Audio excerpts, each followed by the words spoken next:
Hello and welcome back. Wait, there was no energy in that one. What the f? I know you said it. There was no, and I was like, that was whack as hell. Can you imagine like people who have listened to like a majority of them, and they're like, "Oh, Jeff wasn't really giving it on that." I think you'd be like, if I'm not catching myself, then or if I'm catching myself, the people will definitely be like, okay, is he okay? Like, is he going through something? It's so funny. Are him and Dai fighting? Exactly. Oh my god! Are they really friends? Releases a YouTube video. Funny. Oh god! All right, here we go.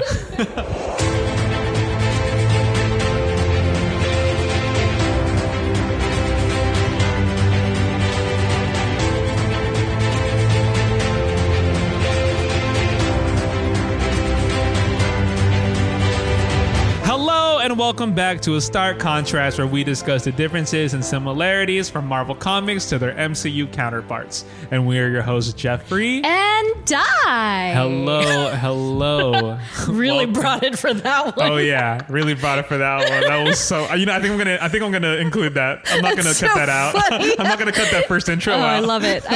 Yes, let's go. Let's do it. But hello, man. everybody. We Hi. are back in sunny, scolding. Is it sunny? Just checking. Dude. I was in my house the whole day. Yeah. And then I left, and then when I was leaving to come here, I had to throw something away in our garbage truck or garbage can, Yeah. and open the garage, and just like a wave of just like. I was like, when you told me you were heading over, I just had this mental picture of you doing exactly that, and just like again, like you said the other episode, you're like, God dang! Yeah, every time I've left the house, like since like this massive heat wave, and I have to go outside in the middle of the day. Yeah. I open the garage and I walk out. I'm just like, I mind you, it's like I live in like a like a neighborhood, like a townhome neighborhood. Yeah. And like I'm going out, and I audibly out loud say, "Good Lord!" Like I'm like, it is hot. It's hot. Yeah. Here we are. Here we are. So I'm sipping on a Milky Fizz from my Guardians of the Galaxy Volume 3. Coming soon to Blu-ray and Disney Plus, by the way. Yeah, we're just chilling. It's summer. Oh, and also welcome to Mini Marvel number 10. Yes. Where we talk about the broader Marvel universe and the MCU's hot topics. Mostly. Not literally. Hot topics. It's pretty hot, fresh off the press. Yeah. So, just very quickly, we've covered, the last few episodes, if you're tuning in now. We're just looking back on the character studies and also our first live show. So if you haven't yet, go back and listen to our studies on Rhodey, Gamora, Miles, Nick Fury, Pepper Potts, as well as our live at the Natural History Museum of LA episode, which, pretty fun stuff. Those are our last 6. Yeah. And so now we're here at the Mini Marvel. Jeff and I were kind of joking because, for Mini Marvels, especially around this time of year, it seems to be convention centric because San Diego Comic-Con, a generally big thing, drops. This time around, we kind of have a few things, not only from the show, but also thanks to Secret Invasion. So we're going to talk about that show a little later. But right off the top, like I mentioned, Guardians Volume 3 is finally coming to home edition release. Disney Plus. Yeah. I'm one of those schmucks that bought the soundtrack 7 times. So to get that cassette set. Yeah.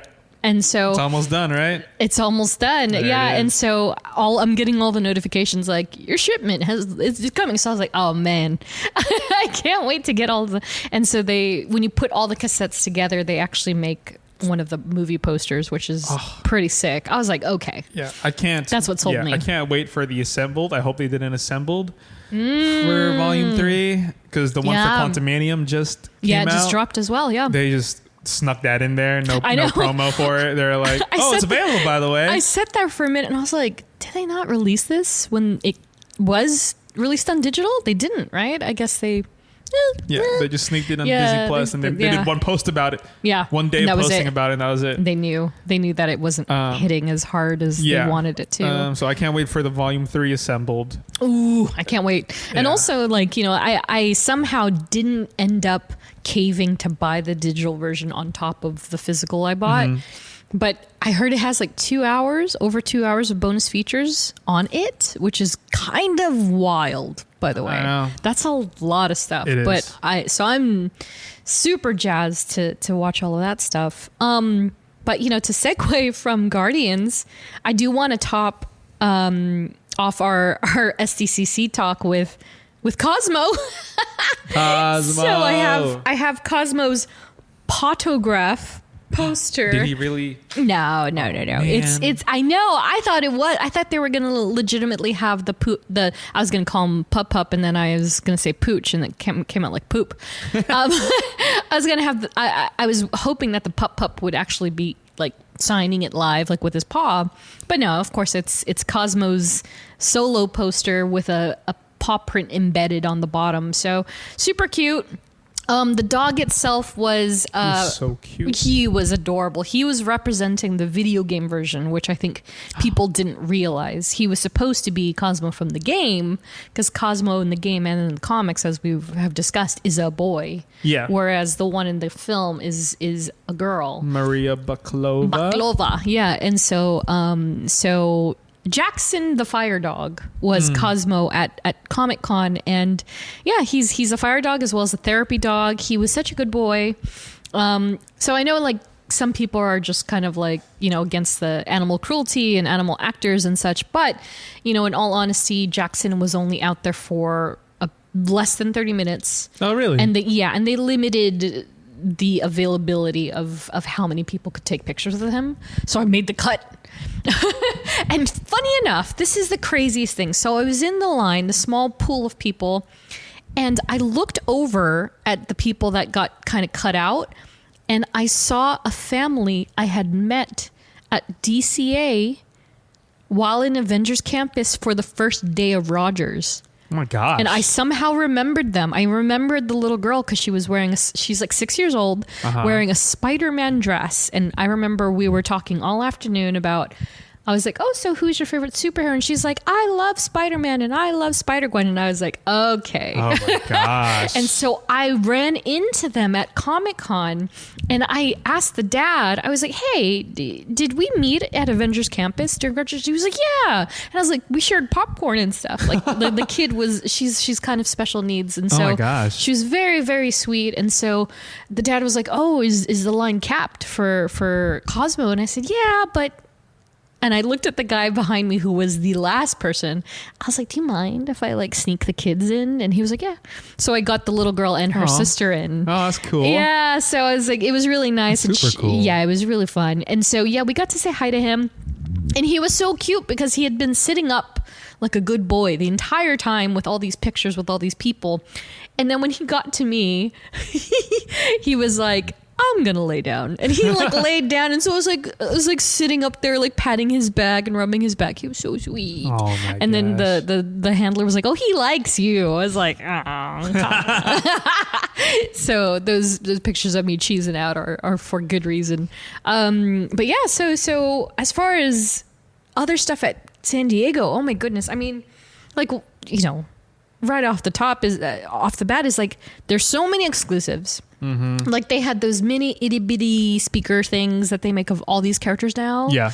They had X-Men. X-Men really took the stage when it came to exclusives because it is, such a momentous anniversary, right? Yeah. And it's right up there with Jurassic Park, for instance. Jurassic Park is having their 30th anniversary. X-Men is having their 60th. So it's kind of crazy. And so all the merchandise was revolved around the X-Men in one way or another.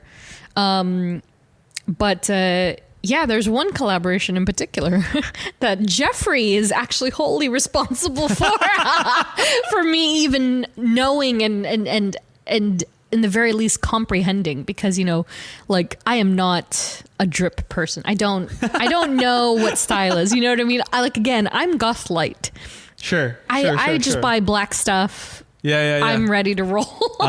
But Jeff has really opened my eyes to Kith and like even from like the meaning of the word and like how the brand is and the brand guidelines and so how did this even come up? Were you the one that was like straight up like Dai? Did you see what they're doing? I can't remember. For those that don't know, Kith is it's kind of like a high fashion streetwear brand. Yeah, streetwear is the word. Streetwear, but it's more on the high end side. Yeah, for sure. Quality, price point. But look it up, Kith, Kith. So yeah, this past weekend at Comic-Con, they collaborated with the X-Men. And even more down Dai's road. It's the OG 92, 90 X-Men of the 90s. Yeah. And they did this whole collaboration, this whole installation that obviously that Dai went to. If you guys saw the stories, her stories. I think it was just because I followed them on Instagram, so I think they posted like a teaser video of it, and I sent it to you. Oh yeah. And I was like, oh.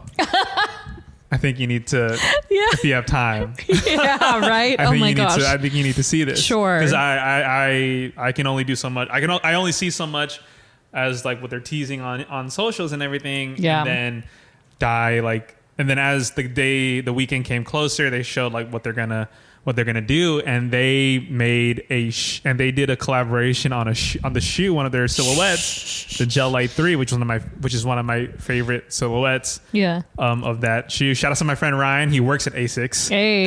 Oh yeah. He does. Right. Yeah. And so he's the one who put me on ASICS in the first place. And so, and shout out to Ronnie Feig, who's the creative director of Kith. So they did this collaboration and they did 6-7 different X-Men. I want to say 6. So yeah, so they did Beast, Rogue, Cyclops, Storm, Gambit, Wolverine. So 7. It's 2 Wolverines. Yeah. There's Wolverine 80 and then Wolverine like blue and yellow.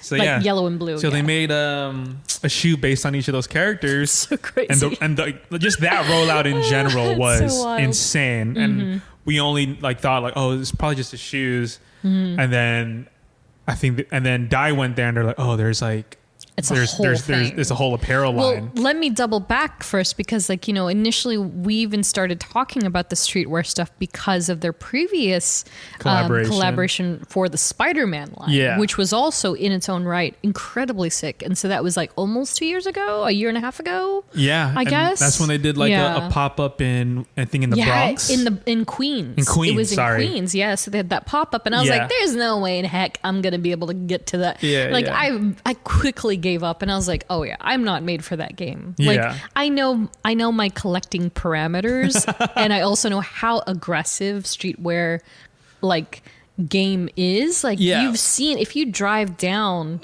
any street in Hollywood, for instance, on a drop day, like where there's a drop. On Melrose and Fairfax. On Melrose and Fairfax, because you see all these dudes just lining up and it's like an ungodly hour and they're there for that drop. Yeah, and then this is where it's weird for me because it's kind of like two of my worlds colliding. Yeah, exactly. Because I definitely I'm into streetwear. Yeah. I've been into streetwear. Like you're legitimately why I know anything about it. Like I've been part of. Like I've been like in the know of it since maybe like I started getting into it in high school for sure. Sure. And so I'm like okay, and then now it's like delving into this world of comics too. And I think Ronnie's who's the creative director, he's really into like comics, and he was into that growing up.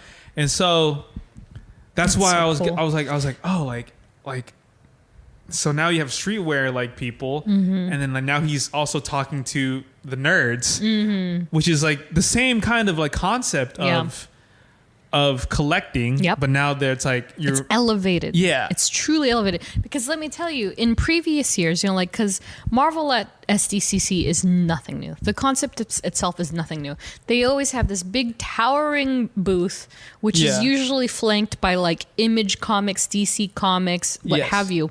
And so every year it changes a little bit, right? Like they have a different focus maybe, or there's different things that they're promoting. And so since we've come back from COVID, so to speak, they've had to make some changes to their booth, to accommodate like what they can do, how many people they can have around, and also to better suit their collaborations. So like last year, for instance, and I mentioned this to you in text, like, they're still pushing the NFT game. Yeah. So a sizable portion of the booth was still dedicated to the NFTs and on Vive. So they had like Spider-Man statue and a Captain America statue, and like you could unlock some Vive NFT if you got online, and then they had the costumes, which they always have rotating, so every day it's a different set of costumes, and I didn't post them yet, but I took pictures of them to put on our Instagram, and they had costumes, I believe, from, was it Loki season 2? Oh, or maybe yes. even Loki season 1. I saw that, yeah. Yeah, then they had the Marvels. Gosh, what was the second one? I can't remember the second one. But they had the Guardians spacesuits. Ooh. And then the last day they had the Guardians blue and reds. Ooh. So that was really cool. Yeah. Yeah. And then beyond that, they had that cool, digital, the Snapchat lens with Rocket and Groot, which I freaking loved. The Spider-Man 2 game,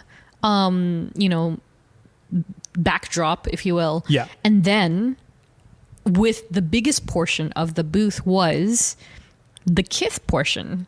Wow. And it was so my regimen had always been, okay, first thing into the exhibitors hall, I go to Marvel. It's always been that way. Because before they used to give away stuff like posters. That's how I have so many of the posters, because that was the freebie. They would just have a table and you just pick and choose and get what you want, but they've drifted away from that model. Now they want people to come and then stay, but in a capacity that is like free advertising for them, which of course is, again, it's something else entirely. But so last year, and even maybe special edition or the year before, they used to do shoe collaborations, but not to this extent. So they did the whole Adidas Reebok line or something. Yes. Yeah, and so they were doing those for a bit. They had a nice little showcase, and I was like, oh, that's cool. Like I was never compelled to be like, I'm gonna get me them. Yeah. They had Gwenem ones, and I was like, yeah. You know what I mean? Like they opened with X-Men ones too. They had Wolverine and all that stuff, but I was never like, yeah, I'm going to go get those. Yeah. Until this collaboration, because like you said, like the way the presentation is sincerely elevated. It's not just a box of shoes branded with Marvel. It's something else. And so Jeff looked at mine before the episode. I kind of wish we'd held it, but yeah, you can...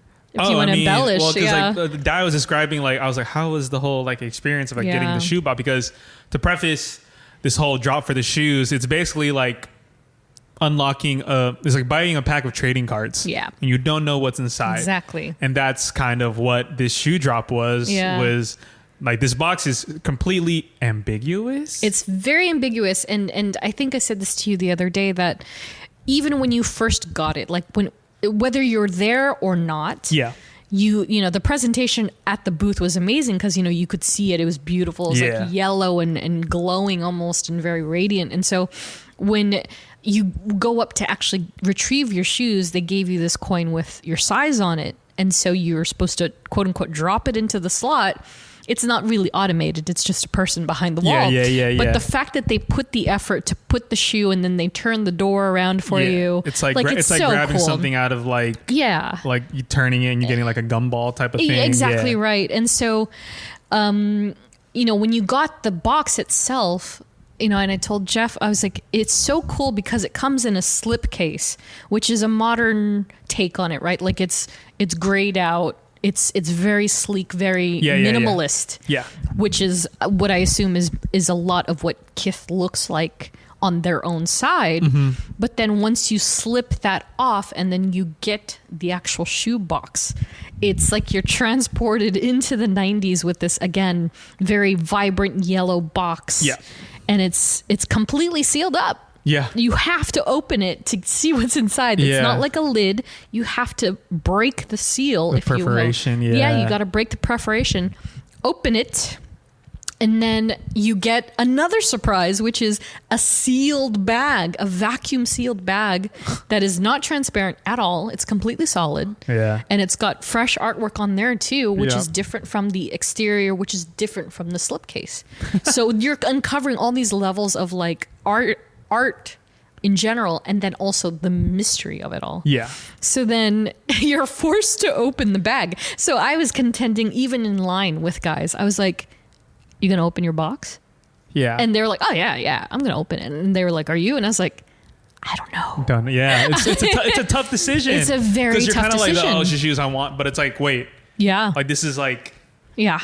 This is like the whole like the glam behind it. Exactly. Like, do I want to open it or do I want to like just hold on to it? Yeah, just keep it as it is, right? Uh-huh. Like it calls back to like the things that we've discussed before, like people who have retained a 10.0 or a 9.0 comic like from 1970 something like this never been exactly, or something that's never been open. And so like box breaking, for instance, right? The trading card game itself, if you have a box of like say 1992 X-Men Fleer Ultras, like that box could sell from anywhere between $500 to $3,000 simply because it's not opened.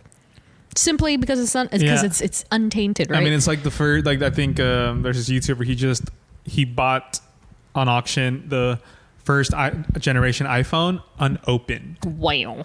And I think he bought it, on auction, and he bought it for $70,000. Holy smokes. So it's like, just because it was unopened. Just because it's unopened. Yeah. See, and so it's the same circumstance. You kind of get, not only is it already getting the attention of shoe collectors and shoe folks, but now they're tapping into the geek game. Yeah. And so again, like you said, it's like right up my alley, which is like unfortunate for me because like when I was 8 years old, like card packs were 75 cents, but now I'm an adult and now you're looking at $195 mystery box. Yeah. Which is insane. I never have and never would have ever done anything like that. It's until definitely now. A more modern take on on trading cards, and it's kind of like, so cool. If you think about it, it's also like not that far fetched. Yeah, no, not at all. So I think it's the most clever way of manipulating something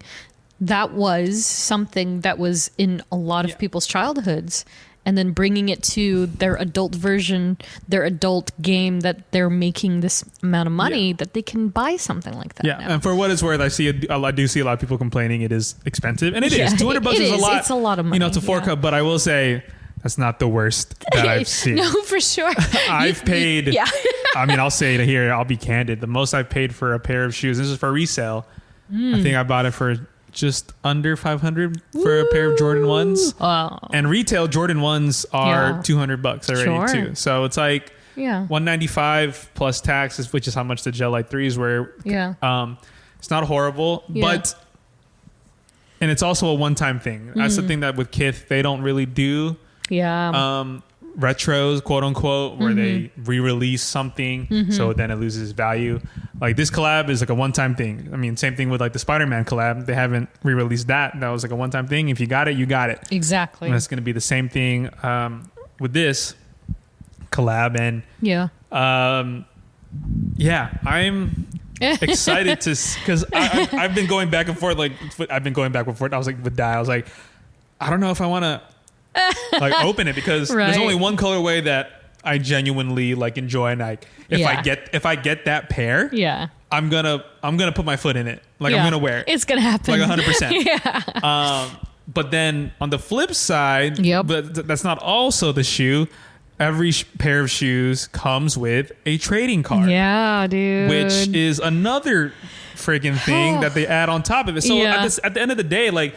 You're not paying $195 for the shoe. Yeah. You're paying it for that trading card, and that trading card could possibly be worth more than 5 times that shoe. Exactly. exactly right, which is so crazy. And so I wanted to quickly shout out my new friend, first_Avenger01 on Instagram. He's a collector that I met in line, and I believe he is both a shoe person and a card person, but perhaps more of the latter. Oh my gosh. And so this was definitely right up his alley. And he's also an avid comic collector. And so we got to talking in line, and he pulled, and he further like informed me of that side of it, right? Okay. So I learned a lot about the aspect of graded trading cards, because I've always known about trading cards, no big deal. And I know that depending on what you pull in a regular pack, that sure, of course the value goes up. But when it comes to like graded trading cards and slabbed trading cards, I'm very new to that game. I just bought my first graded trading card like 4 months ago, not even that, maybe 2 months ago. And so it's a whole new world of collecting. And so he very quickly kind of broke it down for me. And in Kith's, case, they have like multi-tiers. And so they have one in I can 12. break it down if you want. Down. So this is strictly about the shoes. Each pair, and there's six different versions of the shoe. Yeah. Each pair is limited to 2,500 units worldwide, which is an insane number. So that doesn't count the Wolverine 80s then, right? I don't think so, no. Wow. So there's 7. So it says on their captions, each pair is limited to 2,500 units worldwide, except for the Wolverine 1975 colorway, which is limited to 1 in every 36 boxes. So there's only 416 total pairs. Jeez. As a nod to the rarity of hologram cards from the original Uncanny X-Men trading cards. So cool.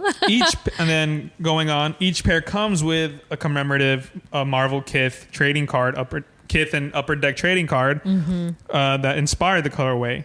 These cards feature the original artwork from the 92 Uncanny X-Men trading cards, but have been updated to feature a foil execution and Kith co-branding. Every box will include one of 8 color variants of the card, which range in rarity. So the levels of rarity is, I'll start from the less rare to the more, and then end at the most rare. So starting at the bottom, it's silver, which is one of 12, basically one of 1,300. Yeah, and so that's what I pulled for Cyclops. And then there's pink, one of 750. Yep. Orange, one of 300. Then there's red, one of 100. Blue, one of 50. Gold, one of 25.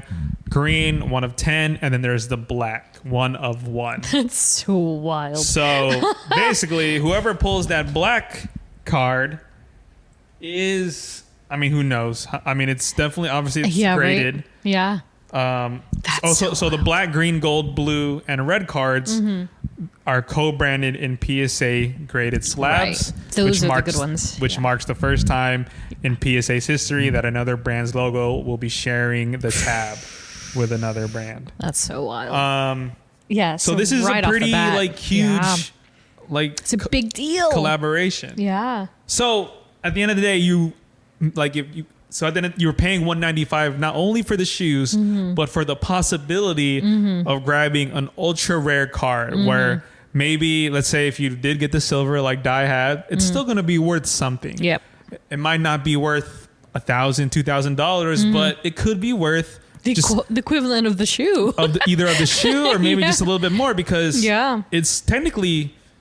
It's rare. It's a collaboration between Marvel and Kith and the trading card company. Yeah. So it's like, and the presentation of the box, which is amazing already in itself. Cool.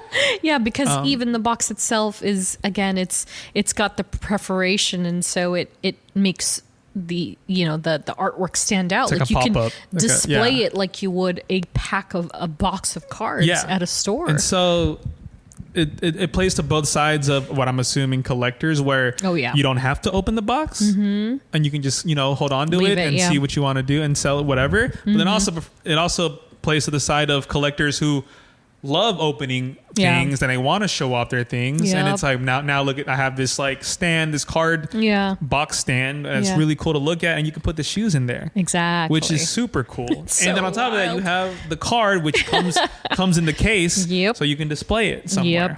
And whoever collects. Ooh, Whew.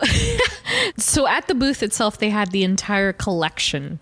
Not only, the shoes on view, but they had the shirts, the bomber jackets, the sweaters. So the entire collection is so smooth. It's so great. Yeah. It does have nuances of like old school 90s, almost bootleg, like made shirts, but they have that obvious quality of Kith like on it. So you can feel the quality in the shirt itself. It has the branding. It's like very sleek and stylish. And so, you couldn't buy the gear at the booth itself, only the shoes. But if you were at the booth, you had the opportunity to purchase the gear ahead of the game, ahead of the release, a whole week for the record, which is kind of crazy from what I understand, right? Like the culture itself is so like I'm carnivorous. I'm probably not going to be able to get anything on which Friday. Is wild. Yeah, because I remember when I think we tried for the Spider-Man one, and you told me like straight up, you're like, it's already sold out. Everything I wanted sold 5 out. minutes. I just was able to get the bucket hat. Yeah, that's right. That's right. Yeah, I didn't even try. I was like, oh. I think I logged on and it was like sold out. I was like, well, yeah. That's just the nature of how things are nowadays. Exactly. And so being able to purchase stuff, not only the shoes, but the gear a week ahead of the rest of the world is kind of wild. And it's also very ambitious. I didn't realize the privilege you had until you told me like, oh, I can buy some of this stuff here because it's geofenced. And I was like, which is incredible. and it wasn't even just like per them. Like they really thought about the entire process, right? The experience itself. You could look at the skateboard deck. You could see the pins, the keychain, the comic. You could play the cabinet games if you wanted. Oh. Yeah. They had all three. They had the cabinet game and you could play 3 different games. They had the shoes on view. They had the clothes on view. But the genius thing is that they were protecting the QR code of the entire collection, and you could only access that particular code if you got in line and were actually purchasing something on the floor. Yeah. So like Jeff said, I had this like amazing privilege like that neither of us realized until I got up there that I had the opportunity to buy more than just a pair of shoes and the comic or whatever they had there. And so the shoes, at first I didn't think the shoes were available. They were like, oh yeah, you can get the shirts online. I was like, cool, I'm interested in a shirt. I'm going to go get a shirt. And then I realized that the shoes were the first item. And I was like, wow. Oh my God, I can, cause at the booth, it was limit 1 per person. So you couldn't buy. Oh, in person. Yeah. I couldn't have bought us both a pair. It was literally like it was Sophie's choice. I was like, do I love Rico more than I love myself? Do I love Jeff more than I love myself? And so thankfully when I locked that, I was like, oh, fantastic. Cause then I could get one for me, one for you, and one for my dear friend Rico. So I did that. And then on top of that, I was like, okay, well, I have access to the collection.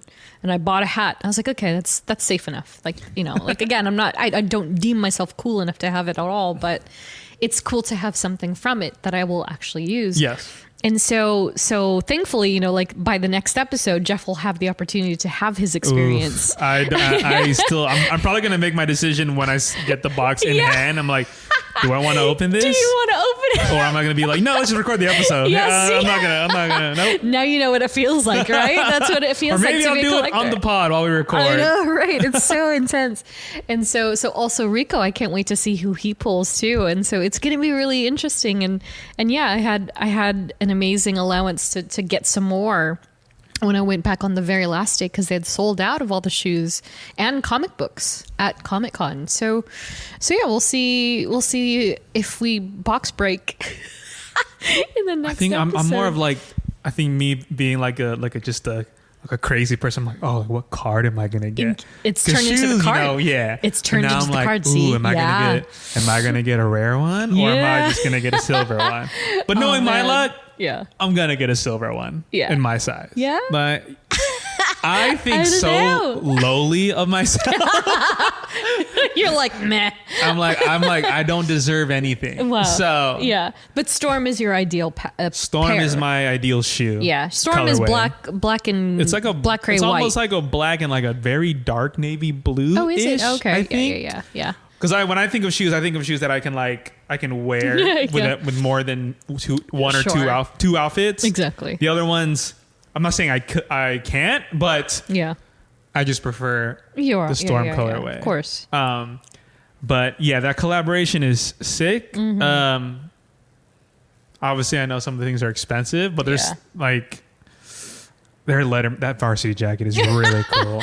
Jeff's been thinking about this varsity jacket. It just looks so cool because usually with the varsity jackets, it's kind of over the top with the patches. Sure. But this one, it's like a black. Yeah. It's a black varsity jacket, and then it has just X-Men on the back. I think it says, I don't know if it says Xavier or whatever. I think it's Xavier's Institute, yeah. And then it's just a clean, but it's also first of all, it's a varsity jacket. It's big and bulky and probably going to be warm whenever I wear it. Yeah. And it's also $700. Oh, well. But it's super cool. I'm gonna try to go for a shirt. That's for sure. Yeah. But yeah, that's so the collab is super cool. It's so great. And then Ronnie, of course, dropped the assets, the photo, yeah, the which entire I was brand. like, I went on his Twitter and I was like, I thought it was a joke I thought you were joking. No, and then I clicked it. I thought he was joking too, and then I clicked it, and it went to a Dropbox. It's a Dropbox of all their materials that they've used for literally the campaign. every material, like even like the ad spots were on there, like ads, video, the podcast video, the sit down talk, and then the PD. I think the images of like the materials of the shoe. Like the layouts of the shoe, like like what material is going, what color of it. Sure. So I was like, oh. Do you think that this is essentially a hype grenade that he was like, we're going on public sale in 2 days. Let me just I don't know what it could be. Because I feel like he didn't even need to. He just did it just because he. And it was on his could. Twitter. It's not like I haven't checked his Instagram, but yeah. I've never. I mean, at least I haven't in recent times where the head creative I've never is just seen like, that. I've never seen it. Here's all the materials. Never. And in I'm my like, life. what does he expect people to do with this? They can do whatever they want. Sure. And then I think they've already posted on their socials, so it's kind of like, all right, here you go. And it's like, I don't.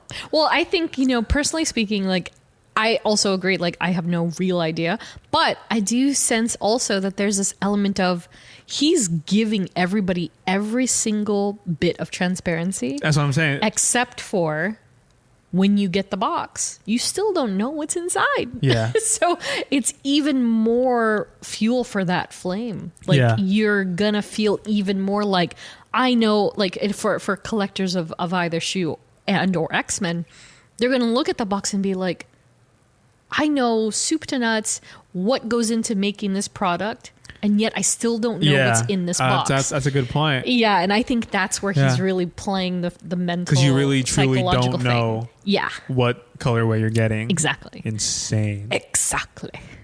That's so genius. So yes, in short, I love it.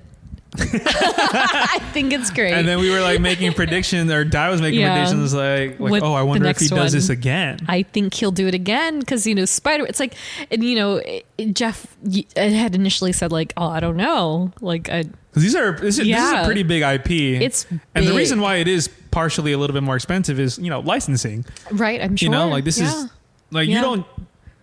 Marvel's just not giving these designs away, you know, exactly. let alone. And then taking it from original X-Men 90s. Yeah. Like that's like, a pretty like coveted IP. Oh yeah. Especially the cards, right? Because, not to go back to the cards too much, but the rest of the artwork is either newly made or it's offbeat. It's not necessarily a well-known artist, but the sleeve and the trading cards themselves are both Jim Lee. And maybe some of the cards are actually Adam Kubert as well. But those two men and those two names are so iconic when it comes to Marvel comic books in general. Yeah. Like they're top tier. Jim Lee is now with DC, but I mean, he grew from a tiny, tiny like seed in the dirt into this gigantic presence in comics as we know it. And so for his artwork to be featured on this on top of everything else, like it's a statement piece. It's really like the entire thing is incredible. So crazy. So we'll see. But my prediction is that we've seen Spider-Man, we've seen X-Men. The next one, I'm calling it will be Avengers. And that's when Jeff's going to be broke. I can even get a hand hold, or maybe I will actually go if he does do another SDCC. No, that's exactly I'm like, it. well, Yeah. I was like, Dai, you have to get me in. I don't know how. All right, Dai, you know what to do. I don't know how it's gonna work, but you have to get me in. Yeah, that would be all you. I think. I mean that. Yeah, that has to be the next. Makes logical. the most logic. So I could Maybe foresee it he's already. doing his own trilogy. That's what I think. That's honestly, crazy. That'd be an insane concept. I think so. Yeah. I think it could. Well, now that I'm thinking about it, I could think of two things because the Spider-Man one also had a little touch of Venom, right? Like a tiny touch. Super, yeah, a little bit. Super tiny. Splash, So yeah. I could see him doing Spider-Man, X-Men, and then perhaps villains or Rogues Gallery, which would maybe entail, which calls back to the Thanos picture. Maybe it's Thanos, Magneto, Venom, Infinity, maybe Gauntlet. I don't know. Nah, I think no, Like that not run of necessarily. comic? I think he would more concentrate on the big guys, the big heavy hitters. So big baddies, so to speak. But I think the stronger route would be to do Avengers, because then, like similarly to the X-Men, he could do Cap, Iron Man, Black Widow, Hawkeye, Thor, and then maybe Black Panther. And that would be the 6. And then, the Wow. rest as follows. Yeah, I mean that would be that would be so insane. wild. Yeah, and then I could see it all like very clearly in my head. So we'll see. Hopefully. I mean, I don't know this factually, but I'm sure a lot of thought and a lot of process goes into this sort of thing. So they probably already have it slated. It's already being designed. Whatever it's it may probably be. like a Marvel thing too. Like, Yeah. let's see. They saw how the Spider-Man one did. They're Yeah. like, oh, okay, cool. Like, what do you want? Like, is there something you want to do next? Yeah. And he was like, oh yeah, X-Men 90s. Yeah. And so maybe they're checking out how this does again, and then they're probably going to be like, okay, what else do you want? Exactly. Woo! So we'll see this time next year. But yeah. I wish you had been able to experience that yourself. But Jeff has not even been to a convention yet, so we can't overwhelm his overload his senses too quickly. But that would have been a one doozy. I would have just been there the whole time. I would be like, You'd be the hover. I would have just maxed out my credit card. Yeah, for sure, right? Oh my goodness. So yeah, we'll have all that stuff to look at up close, likely in the next episode. So something that's not as heavy hitting, well, I don't know, actually kind of is in its own right. But yeah, very quickly, the Spider-Man 2 game. So that was the only really gigantic big Hall H panel from Marvel this year around, considering all the studios being absent. But yeah, so they showed everything that they ended up inevitably posting online, which is essentially the new trailer. You get a better look at the faces. Oh, I'm so excited. And the graphics. Yeah, I haven't even seen the actual, I only saw it on stage. Yeah. I haven't watched it on my TV or on my computer yet, but it's interesting. Like they're trying to mature Peter Parker's face more. I still think they haven't quite nailed it.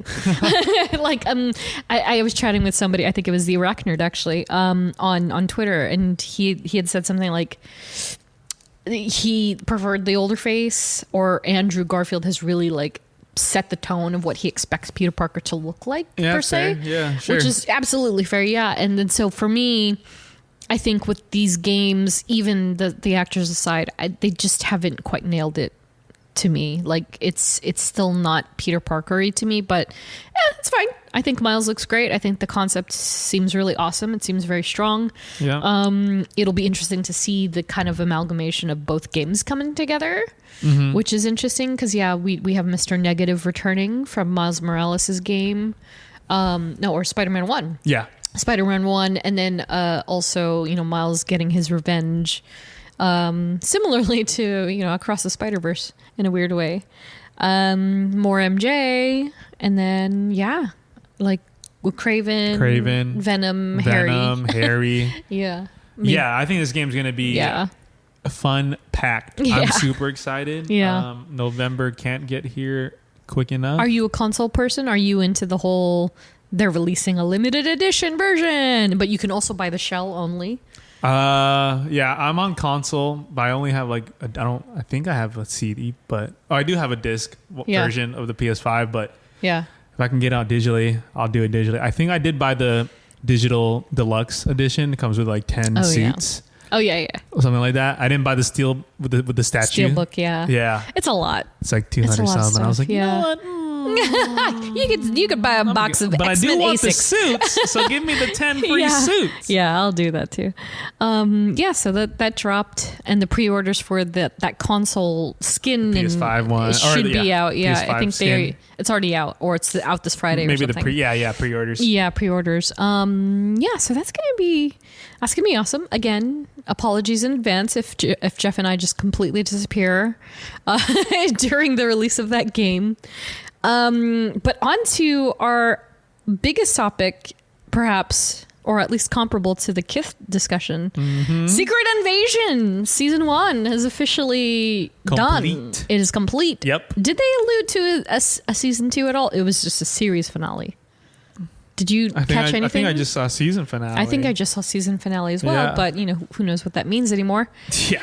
So we could just roll on down like this discussion. I don't know if you want to do it episodically or what, but I mean, we can just kind of like discuss like the whole arc. Because this is obviously like a Nick Fury. Yeah. A Nick Fury story. Yeah.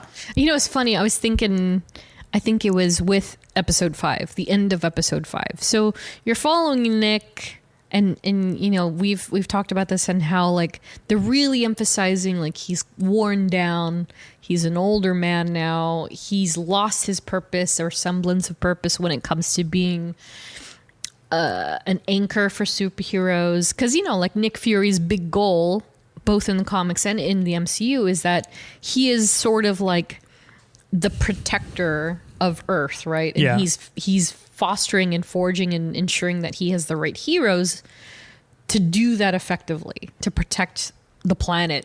And so it's interesting because he's just a normal man. Yeah. And I think they spent a long time, or at least a good amount of the series leading up to the second half, emphasizing he's just a man. He's just a man, which is a man who's out of touch. Interesting. Yeah. Lost his way. Yeah. But eventually he does find his way. He gets his kind of groove back. Yeah. But yeah, the season started off pretty friggin' hard, yeah, we talked about this very briefly. Yeah.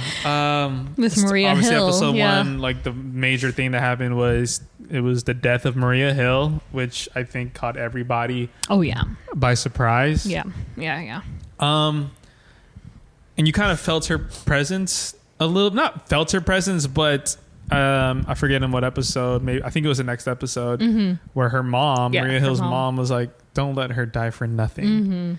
And that's what stuck with me. And I'm like, you have to make her death count for something, like, because she chose to, she waited for you because you came back after you abandoned Earth. And so that's what kept in my head the whole series. Just don't let Maria Hill's death mean nothing. And on top of that, don't let Talos' death mean nothing. I know. Which came in episode 4. I wasn't sure if that was gonna stick, but then I was like, nah, dude. I know, he's gone. He's not taking it. Yeah, and this is like, I don't want to say trope, but it is kind of a trope that Marvel, as well as other properties, do kind of take on when executing a series like this, right? Like they have this way of sunsetting character types, and so Talos, however you want to say it, he was the Skrull for already so long, since 2017, 2018, right?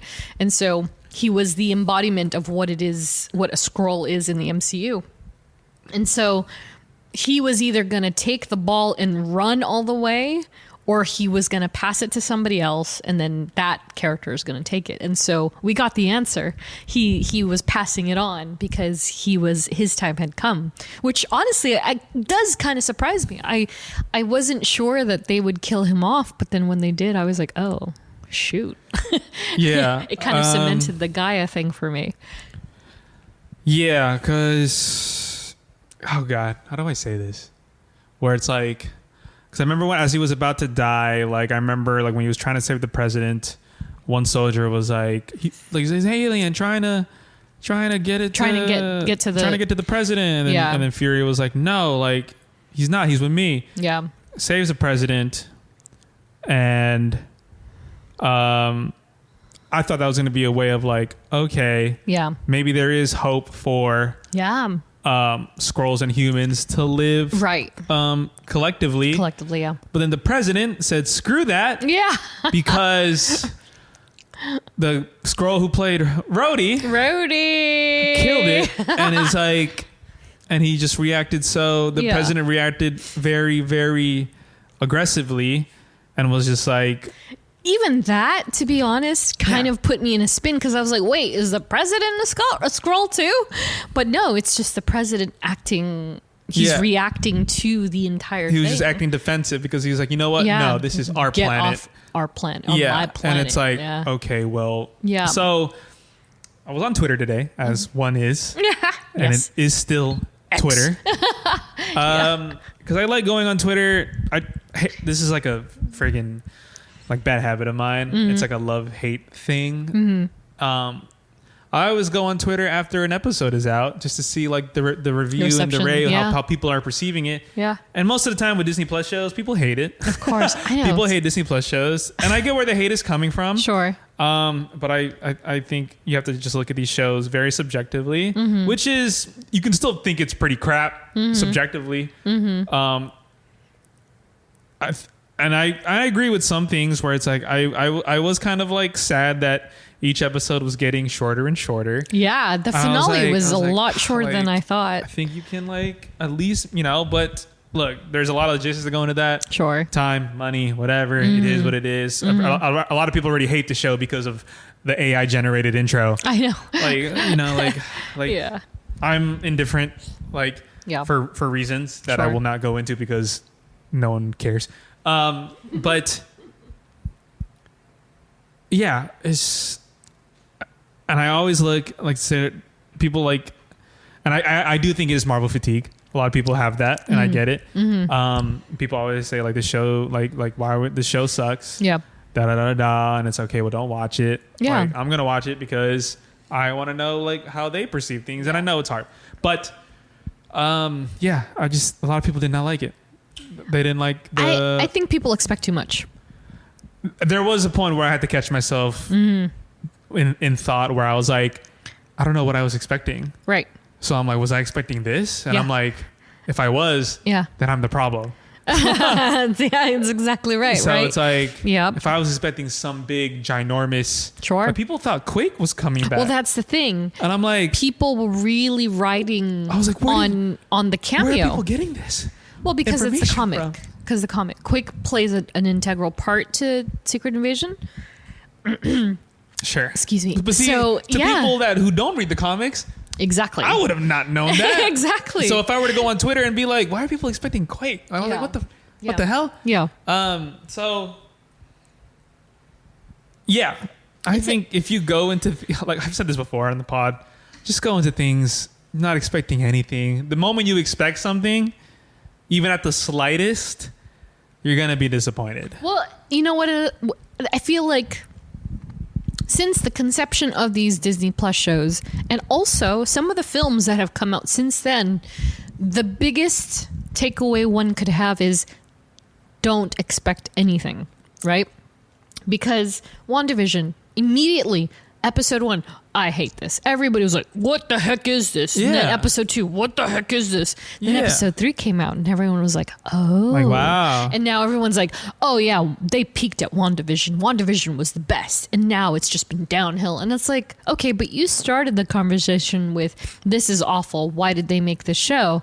And now it's just followed the trend every single time. But if you're like me, or people like me who go in and are like, cool, great to see it, happy to see it, can't wait to see what they do. Yeah. Then your expectation gets to build up, but it's not set at a precedent that has to meet that quota or it's trash. You know what I mean? I agree. And I think that's the problem with this one. People were expecting this big suite of Skrulls and Super Skrulls, and they're all fighting, and that's Secret Wars, okay? Yeah, they gotta and that's for exactly right. And it's like, okay, take it down. It's still a Disney Plus show, all things considered. And also, it's only 6 episodes long. And also, yeah, it is getting shorter each episode. Technically, it's only 4 hours long. Maybe 5. but it's still a series, you know what I mean? And they can't, again, people just think too much, whereas they should be focusing on the fact that, dude, like I think it was, again, after episode 4, like I sat back when Nick was resuiting up into his shield version of himself. Episode right? 5. In episode 5, I was, is it 5? Yeah, 5. Yeah, where he got the harvest. The harvest, yeah. And so like, I sat back for a minute, and I by no means am like, this show is the best. Like, no, I know it's flawed. I have some like dislikes too about the show, but yeah, and I think it's still a good show. Like, I don't think it's bad at all, but it's moments like that last bit in episode 5 that made me sit back and go, okay, they've actually really achieved something, because I'm thinking in my brain at that moment, I was like, damn, they made me care about Nick Fury. Yeah. Like, they really made me care about Nick Fury. Because, like, again, and we've said this in our Nick Fury episode, like, this is a character who has quite literally been in it since day one, right? Yeah. And so we've spent more, if not at least 15 years with Nick Fury as a character. But it wasn't until episode 5, in that tiny moment, maybe even episode 4, when he has the conversation with Priscilla, or if that was 5 as well. But like, it really made me go, damn, I like Nick Fury, like, more than just him being Sam Jackson and you know what I mean? Like, it really made me excited to, like, oh, dang, he's putting on the patch again. He's got the trench coat on again. He's like in his game. Yeah. And we see that happen because he pulled a little switcheroo in the finale. Super smart. Which I was like, okay. And I kind of saw that coming. Kind of, but I wasn't sure. You know what I mean? I think what I didn't see coming was definitely the overpowered Emilia Clarke. That 100%. I did not see coming. I thought they were taking the trope of let's superhuman Nick Fury. Because again, like, I honestly thought that too, and I was like, no, they're not going to do that, right? Yeah. If they had done it, I would be like, no. But again, like, and this is why their lead up of focusing on his vulnerability came into play.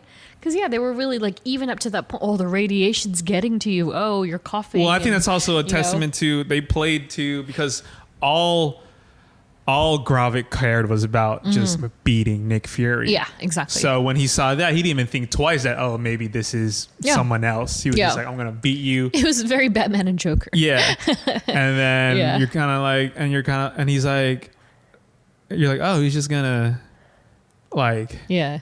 He's just going to give it to him? Yeah. And I was like, okay, well... Yeah. That's sick. And it's not only the Avengers, but it's legitimately every single... Which is like an insane thing. It's crazy. It's crazy. Like 10 Avengers powers? Yeah. Not even that. Or some of them are Black Order. There were Black Order, Guardians of the Galaxy. There was, like, if you look... Bucky was in that. I mean, I personally thought that was kind of cool. Yeah. To be able to have that opportunity to, like, you have this power, you have this power. Yeah.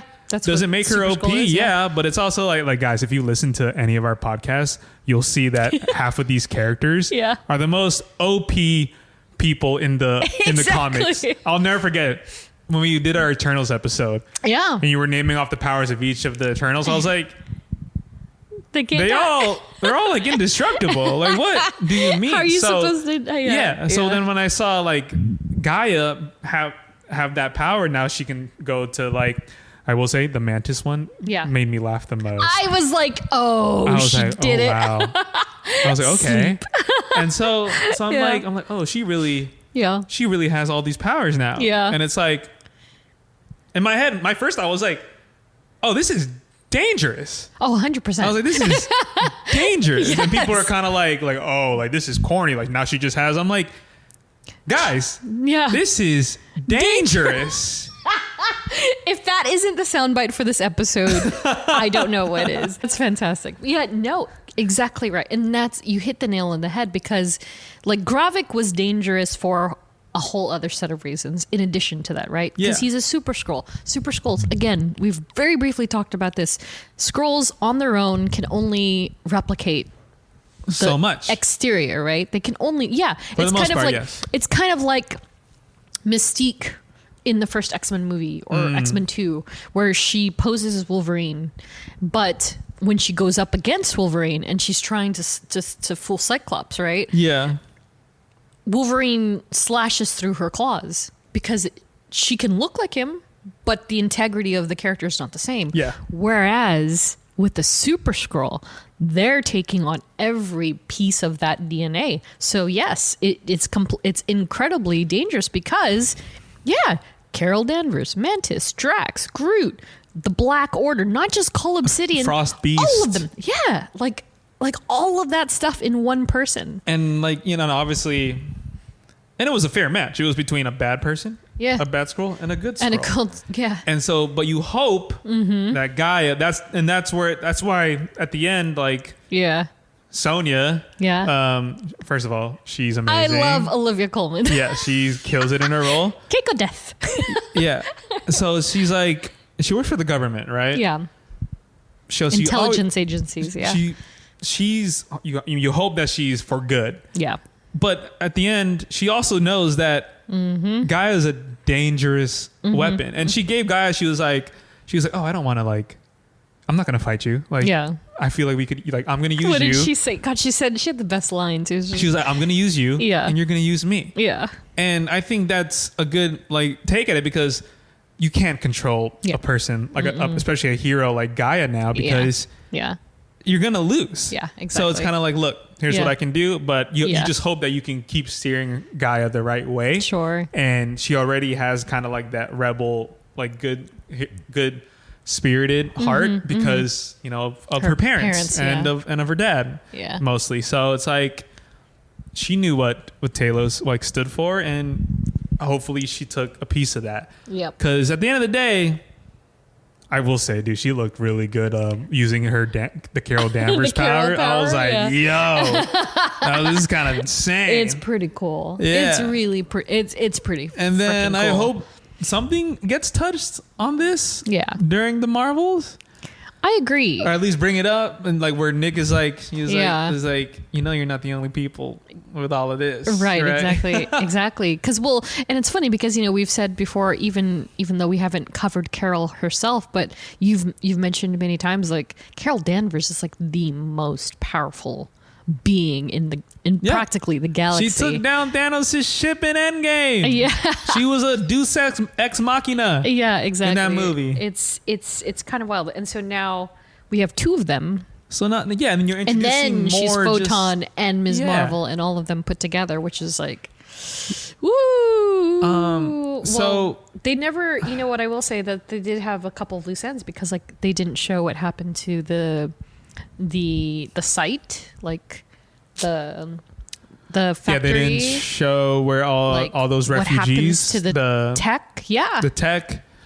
Well, what was? Oh well, she was like, I guess she was like. She showed them. What was that? I don't. Was that on the site where it was those people like laying down on tables? Yeah. So that was all the humans, right? That I think that was all the humans that Skrulls have taken over. Yeah. Which is interesting. Yeah. So they left that, and then flipping over to, you know, Rhodey, Ross are back now. Yeah. Who knows how long they've. Yeah, so does that mean Skrulls? Ross was a Skrull during Wakanda Forever? That we don't know. Right. That we don't know. But That's also people wild. are speculating that Rhodey has been a Skrull since Civil War. And I just didn't. I was like, Civil War was 2016. Yeah. That's a long time. There's no. But you made a great point in what you saw on Twitter, in that in Endgame or Infinity War, whatever Endgame. In Endgame, he still couldn't walk. He still has the braces. Thing, the braces, yeah. And so the first time we see Rhodey again after that point is Falcon and the Winter Soldier, where he is mobile just fine. And granted, it's 5 years, quote and unquote, also, but Falcon and the Winter Soldier was the first time he was working for the U.S. government. Right. In Endgame, no one was working for the U.S. government. Right, exactly. It was only just Ross. And at that time, Rhodey didn't care about. He was like, I'll arrest him right now. Yeah. Okay, I'm sorry. So he did probably work for the government, but he was like, nah, dude. Yeah. Like, no. Like, I'm an Avenger. Yeah. And then it's in Falcon Winter Soldier where he's talking to Sam. Yeah. I was like Steve. I was like Sam, where he's actually working for the government now. So that's the most realistic in my opinion. Yeah. To say that he was for that long in the Civil War, 7 years. It's a long time. I was like, guys, Feige's good. He ain't thinking that. But you know what? I will say I do believe that there is somebody or people in their staff that's their entire job is to find points within the grander scheme of everything that are significant but can be spun into something. Yeah. Like, and I think that's kind of what they were working on. Like with somebody like me who has been like, nah, dog, he's been a Skrull for forever. I think this was like my first like worry, like with Skrulls getting kind of like brought into the MCU picture. Yeah. Is because I like the idea because I remember when we first saw Captain Marvel, and I was asking you about Skrulls, and then you were telling me about the whole Secret Invasion, like storyline, and I'm like, oh, that's really scary. Like knowing like you don't anybody, know you don't know who's a Skrull. Yeah, and that was like my fear of like people like saying like, see, now we just don't know anymore. Yeah, and we don't. Exactly. Like we don't, especially since we're like, oh, Rhodey's a Skrull. Yeah, and then but my other fear was like, see, now they're gonna kind of like put to the side like oh well if that person was a Skrull during this time, and that like all these movies meant nothing. It and negates I'm like, everything else. Yeah. Now and that's when people would like turn on the MCU. Not like a lot of people have turned on them already. Yeah. But they were born turned on the MCU. Yeah, and it's like so obviously introducing Skrulls is very like is very tough water to tread. Yeah, well, especially with one like Gaia, because now she also has the powers, so she can shapeshift and also retain the powers. Yeah, and then now that's another game changer. And then now the president kind of just like said, "Screw all y'all." Yeah, that get was off my planet. So abrasive. You may think that like, okay, cool, like the Skrulls are gonna leave, but then now you're like having like, oh my god, like what happened? I was telling Dai earlier. I was like, what happened at the end of that episode? Yeah, with citizens. Oh yeah, just killing random officials, and because they're assuming they're Skrulls. Yeah, that's not too. I think a lot of people missed that point because it went by pretty quickly in the show. But that's pretty like accurate to like what's going on in like the actual in the real world. world. Yeah, exactly. Killing somebody or attacking somebody because of a theory or because you just don't like them. Yeah. Yeah. So 100%. When I saw that, like that guy, I forgot the actor's name, but Shooter McGavin's character, his name is Shooter McGavin. He just got shot. Yeah. While doing a broadcast. Yeah. That one congresswoman. Yeah. Just got shot. Yeah. In the middle of a speech, and I'm like, oh, and when I was actually pretty like scared when the president said those words. Oh, and I was like, completely weaponized. Like, oh, you're not even giving them a chance. Nope. Yeah. And this is how it starts. This is how the entire thing starts. And so there were so many similarities. I mean, Gaia is an actual character in the comics. She's only had about, I want to say, a handful of appearances, maybe less than 10, maybe about 6 or 7. But the storyline that she has in the show is oddly similar in a lot of ways. Like kind of like the back and forth. The back and forth, yeah. Because in the comics, she has a family of her own. It's not so much like, it just doesn't revolve around the same family and the same characters, because I don't believe Gravik is an actual character either. I think he's an amalgamation, but there's this thing called Project Blossom in the comics, and it's very similar to what Gravik was doing, and there are characteristics of it that are very similar. But yeah, like, talking about Gaia and the Skrulls in general would be pretty interesting to get into, especially in comparison and how they've kind of remanifested certain things about that story and then brought them to this MCU table. Yeah, it's going to be an interesting time in the MCU. I wonder how, the people who were being taken control over, how they acclimate back. Yeah. Especially Rhodey, Ross. Yeah, I really want to see where Rhodey goes after this, because it's like it's got to be scarring for him. He's kind of like, yo, because he was in a hospital gown when he was taken. So exactly. I hope they give background on that. Maybe it's an Armor Wars. Yeah. Whenever that gets filmed or is, So wait, is it a film now or it's a series now? I forget. Didn't they switch a film it now. Yeah. So interesting. Unless it even, if it even happens. I think the worst part about the MCU is that projects can't come out fast enough. But I'm also that's great. Yeah. And I think they're scaling back a little bit. Yeah, for sure. Now, which is fine. But I mean, all in all, I don't know. I think this was on me where I was expecting some big finale, maybe. I don't know. Maybe at the slightest 1% someone shows up. Yeah. But I'm like, that's always the hope, though, it is, right? just because I think Endgame poisoned all our minds on that. Mm-hmm. And so, but no, it's Nick and Vara going back up to Saber. Yeah. Who will probably see in the Marvels. In the Marvels, yeah. But and then we have Sonya and Gaia. Mm-hmm. So who knows when I'm very curious where Sonya goes. Very, very curious. I mean, and she's also working with Gaia, so it's like, where are they going to be next? Right, exactly. And what do they play in the grand scheme of things? Like, and also, where does a character and her team like Val come into play when it comes to crossing paths with someone like Sonya? You know, it's so much. Yeah. So a lot of unanswered questions, but that's also like that's normal. Yeah, right. And so it's coming to me now like, okay, so if Nick is up in space doing the space stuff, does that now designate Sonya as the conduit of the Earth protector of Skrulls? Of Skrulls, because now she has Gaia as well. Is there going to be a season 2? Don't know. We haven't heard any announcement on any except for Loki. Yeah, Loki's generally the only thing. This show it might deserve a season 2. Just one. It might. I don't know if it's Secret Invasion, but just because there are still a million Skrulls on Earth. Mm-hmm. We don't know who's Skrulls. Mm-hmm. We don't know where a lot of them have refuge to. And then you have Gaia, who's probably the most like qualified to be the leader of the Skrulls. Mm-hmm. So there's a lot. Yeah. We don't know what's in the plans, but hey, they didn't waste Emilia Clarke.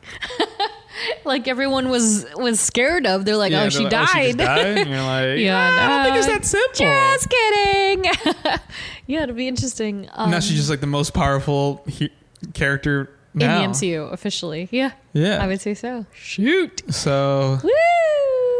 But. Yeah, we'll see. Yeah, I didn't hate it. Yeah. No, I mean, it was probably one of the most grounded like shows. Mm-hmm. You can't get mad at that. Yep. That's what people want. They want grounded shows. Yeah, exactly. No cameos and spy vibes. Yeah, again, I think cameos ruin people. I think the expectation of cameos really. And then I think really I mean, how you see Nick Fury in episode 1, then how you see him now. Mm-hmm. I mean, there's a change. Oh so yeah, he's back to his. There's an overarching in there. Exactly. You know. Yeah. He lost 2 people, but he also gained Vara back. Yeah. So and also his purpose in a lot of ways.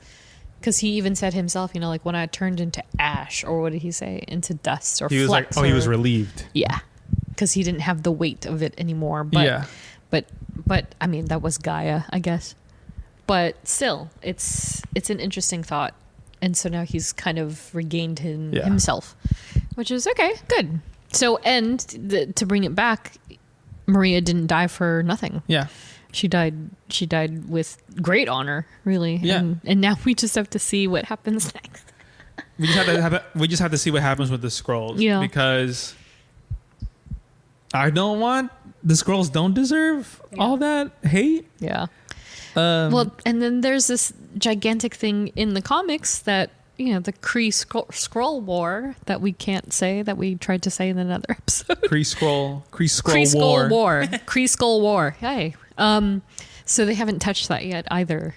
But they did touch it at the end of the episode. Yes, exactly. I heard that the Kree are down to play nice. Yeah, exactly. So we'll see. Marvels. More for the Marvels. Hell yeah. I'm super exhausted. I can imagine. I've had a week. But yeah, so yeah. Gosh. So after that, you know, we don't have a traditional character study like lined up for the next episode, but I think we have a few ideas. Yes. That are some that are very obvious, and then some that, you know, maybe we'll try somebody that we haven't covered yet from the olden days, if you will. But yeah, if you have any requests, let us know as soon as you hear this, and we'll check it out. I mean, you know, otherwise we may just shapeshift this into a scroll episode, perhaps. Might be, possibly. Perhaps. If we want to go deep, like Woof. go deep. It could be a hard one, but we'll see. Yeah. So yeah, with that said, that's the end of the show. Thanks for listening. A We Are Groot salute to Laura, Nats, Ashley, Andrew, Melanie, Joe Liz, the Iraq Nerd, Andrea, Ariel, Robin, Jenny, Ed, Eve, Claire, Katie, and Sherry. Follow us on social, STRKCNTRST. Again, we're on YouTube. We're on all the things. If you are a YouTube person, a lot of our episodes are up there streaming. Not all of them, because we only have a less than 2 hour allowance. And our show is very long. Yeah, we're not there yet. Yeah, if you like what you hear, review, rate, and subscribe wherever you deem worthy. And that's it. Woo! Woo! Once again, thanks for listening. We will catch you in the next one. See you later. Bye. Bye. Fury. Since you've been gone, things have gotten much worse.